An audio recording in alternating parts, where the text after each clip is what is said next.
This is the skyline of my hometown, New Orleans. It was a great place to grow up, but it's one of the most vulnerable spots in the world. Half the city is already below sea level. In 2005, the world watched as New Orleans and the Gulf Coast were devastated by Hurricane Katrina. 1,836 people died. Nearly 300,000 homes were lost.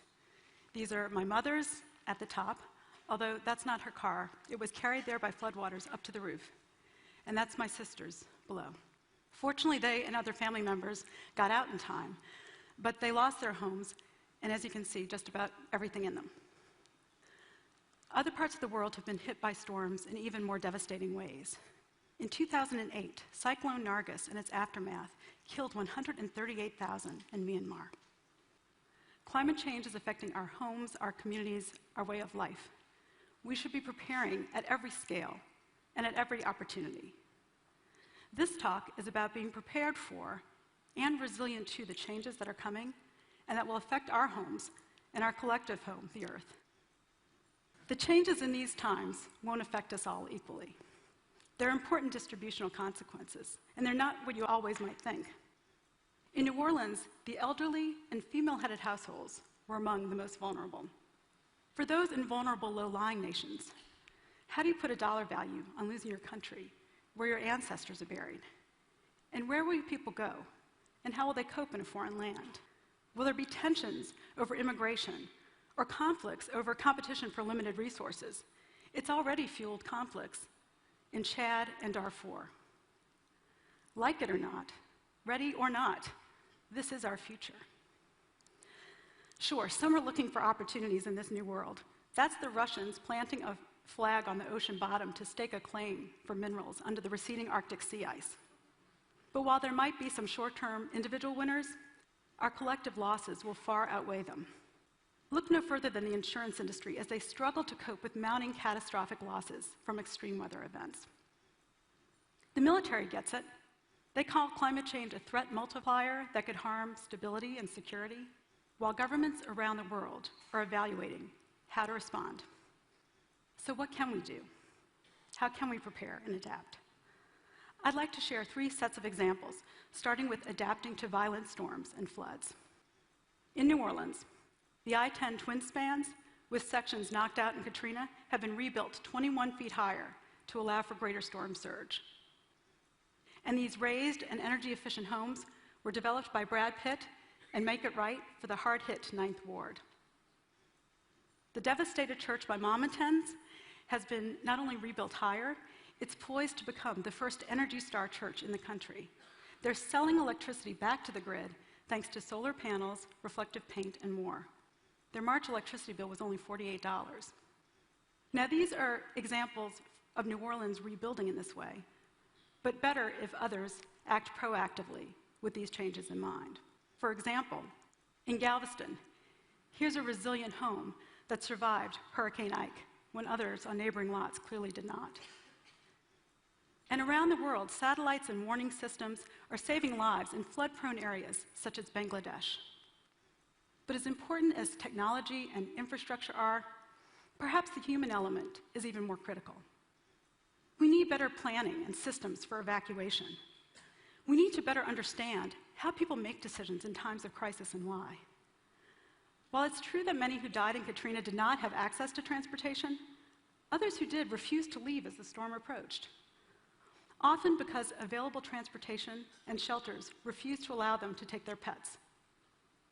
Imagine leaving behind your own pet in an evacuation or a rescue.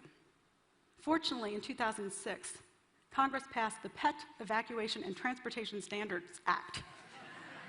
It spells pets to change that. Second, preparing for heat and drought.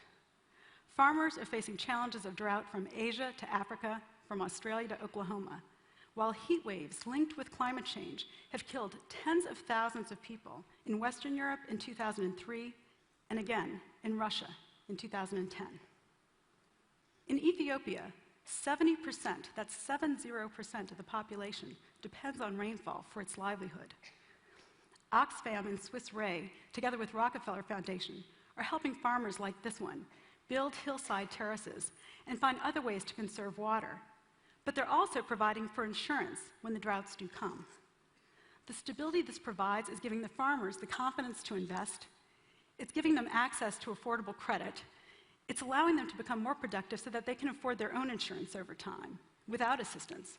It's a virtuous cycle, and one that could be replicated throughout the developing world. After a lethal 1995 heat wave turned refrigerator trucks from the popular Taste of Chicago festival into makeshift morgues, Chicago became a recognized leader, tamping down on the urban heat island impact through opening cooling centers, outreach to vulnerable neighborhoods, planting trees, creating cool white or vegetated green roofs. This is City Hall's green roof next to Cook County's roof, which is 77 degrees Fahrenheit hotter at the surface. Washington, D.C., last year actually led the nation in new green roofs installed. And they're funding this in part thanks to a 5-cent tax on plastic bags. They're splitting the cost of installing these green roofs with home and building owners.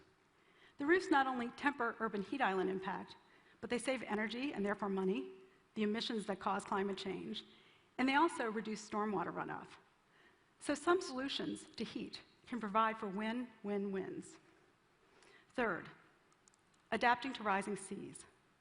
Sea level rise threatens coastal ecosystems, agriculture, even major cities. This is what 1 to 2 meters of sea level rise looks like in the Mekong Delta.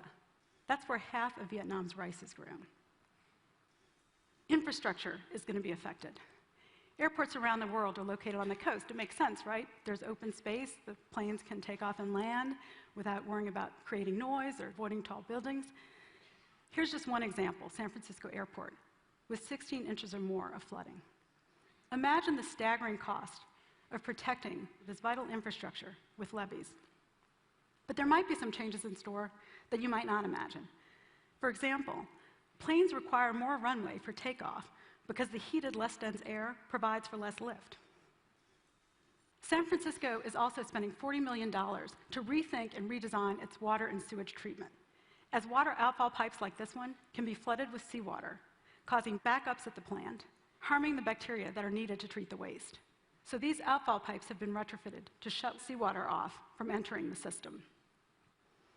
Beyond these technical solutions, our work at the Georgetown Climate Center with communities encourages them to look at what existing legal and policy tools are available and to consider how they can accommodate change. For example, in land use, which areas do you want to protect through adding a seawall, for example, alter by raising buildings, or retreat from to allow the migration of important natural systems, such as wetlands or beaches? Other examples to consider. In the UK, the Thames Barrier protects London from storm surge. The Asian Cities Climate Resilience Network is restoring vital ecosystems like forest mangroves. These are not only important ecosystems in their own right, but they also serve as a buffer to protect inland communities. New York City is incredibly vulnerable to storms, as you can see from this clever sign, and to sea level rise and to storm surge, as you can see from the subway flooding. But back above ground, these raised ventilation grates for the subway system show that solutions can be both functional and attractive. In fact, in New York, San Francisco, and London, designers have envisioned ways to better integrate the natural and built environments with climate change in mind. I think these are inspiring examples of what's possible when we feel empowered to plan for a world that will be different. But now, a word of caution. Adaptation is too important to be left to the experts. Why? Well, there are no experts. We're entering uncharted territory, and yet our expertise and our systems are based on the past. Stationarity is the notion that we can anticipate the future based on the past and plan accordingly. And this principle governs much of our engineering, our design of critical infrastructure, city water systems, building codes, even water rights and other legal precedents.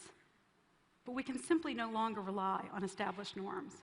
We're operating outside the bounds of CO2 concentrations that this planet has seen for hundreds of thousands of years. The larger point I'm trying to make is this. It's up to us to look at our homes and our communities, our vulnerabilities and our exposures to risk, and to find ways to not just survive, but to thrive. And it's up to us to plan and to prepare and to call on our government leaders and require them to do the same, even while they address the underlying causes of climate change. There are no quick fixes. There are no one-size-fits-all solutions. We're all learning by doing. But the operative word is doing.